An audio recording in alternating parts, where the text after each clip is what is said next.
ഈ കാണുന്നത് നമ്മുടെ വരമ്പാണ് കേട്ടോ. നമ്മൾ നടന്നു പോകുന്നൊരു വരമ്പാണ്. ഇതിന് ലെഫ്റ്റ് സൈഡിൽ കാണുന്നത് വേറൊരാളുടെ കണ്ടാണ്. അയാളുടെ നെൽച്ചെടി നിൽക്കുന്നതും നമ്മുടെ നെൽച്ചെടി നിൽക്കുന്നതിനും തമ്മിലൊരു താരതമ്യം ചെയ്ത് നോക്കിയേ. രണ്ടും ഒരേ സമയത്ത് നട്ടതാണ്. നോക്ക്, കണ്ട നമ്മുടെ നെൽച്ചെടി കാണാൻ ഭംഗിയില്ലേ? ഇവരുടെ നെൽച്ചെടി കാണുമ്പോൾ ഭംഗിയുണ്ട്. വളം ഇട്ടുണ്ട്, ഇവരും ഇട്ടുണ്ട് വളം, ഞങ്ങളും വളം ഇട്ടുണ്ട്. അത് നമ്മൾ ട്രീറ്റ്മെൻറ്റിൻ്റെ പോലെ ഇരിക്കും കാര്യങ്ങൾ. ഇപ്പോൾ വെള്ളമൊക്കെ സമൃദ്ധിയായിട്ട് പോകണം. വെള്ളം ജാസ്തിയാണ്, ഇപ്പോൾ കൂടുതൽ വെള്ളമാണ് പോയിക്കൊണ്ടിരിക്കുന്നത്. ഈ കണ്ടത്തിലും വെള്ളം കൂടുതലാണ്. ഈ കണ്ടത്തിലുള്ള കാഴ്ന്ന അവിടെ തുറന്നിട്ടില്ല, അടച്ചു വെച്ചിരിക്കുകയായിരിക്കും. ഞാൻ കുറച്ചൊക്കെ തുറന്നു കൊടുത്തു. അപ്പോൾ മൊത്തത്തിൽ കാണുമ്പോൾ നമുക്കൊരു വെള്ളം കൂടുതലുള്ള ഫീൽ തോന്നുന്നുണ്ട്. കുഴപ്പമില്ല, വെള്ളം ഇങ്ങനെ ഒഴുകി പോകുന്നതുകൊണ്ട് നമുക്ക് പ്രശ്നമില്ല. നമ്മൾ ചെടികൾ വന്ന് നിരീക്ഷിച്ച സമയത്ത് ഏറ്റവും കൂടുതൽ തോന്നിയെന്താണെന്ന് വെച്ചാൽ ചെടികളൊക്കെ നന്നായിട്ടുണ്ട്.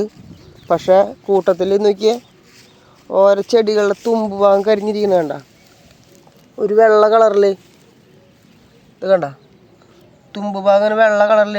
പിന്നെ ഇങ്ങനെ വീശുമ്പോഴത്തേനും പ്രാണി പോകണ കണ്ട. പിന്നെ ഇതേ ഞാൻ ഈ ഒരു ഇല മുറിക്കുകയാണ് കേട്ടോ. ഇത് ഈ ഇല മുറിക്കുകയാണ്. ഈ ഇല മുറിച്ച് കഴിഞ്ഞാൽ ഇവിടെ നോക്ക്, ചുരുണ്ടിരിക്കണണ്ട, കാണ്ടാവെന്ന് വിചാരിക്കണം. ഇതിൻ്റെ ഉള്ളിൽ പുഴുവുണ്ടാവും.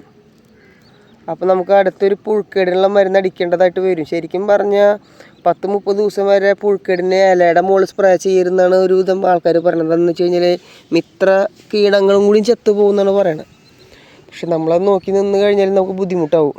നമ്മുടെ നെൽച്ചെടിയും അപ്പുറത്തെ നെൽച്ചെടിയും തമ്മിൽ വ്യത്യാസം മനസ്സിലായില്ലേ? നമ്മുടെ നെൽച്ചെടികൾക്കൊന്നും വലിയ അലമ്പുകളില്ല. വെള്ളം കൂടുതലുണ്ട്, അത് കുഴപ്പമില്ല. അത് വെള്ളമല്ലേ, കയറി ഇറങ്ങി പൊക്കോട്ടെ, നല്ലതാണ്.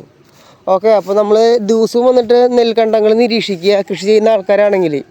അപ്പോൾ ഓരോ ദിവസം വരുമ്പോഴും നമ്മൾ മൊത്തത്തിൽ നോക്കുക, അടുപ്പിച്ച് നോക്കുക. അപ്പോൾ നെൽച്ചെടിക്ക് എന്തെങ്കിലും അപാകതകളോ കാര്യങ്ങളോ ഉണ്ടെങ്കിൽ നമുക്ക് പെട്ടെന്ന് മനസ്സിലാവും.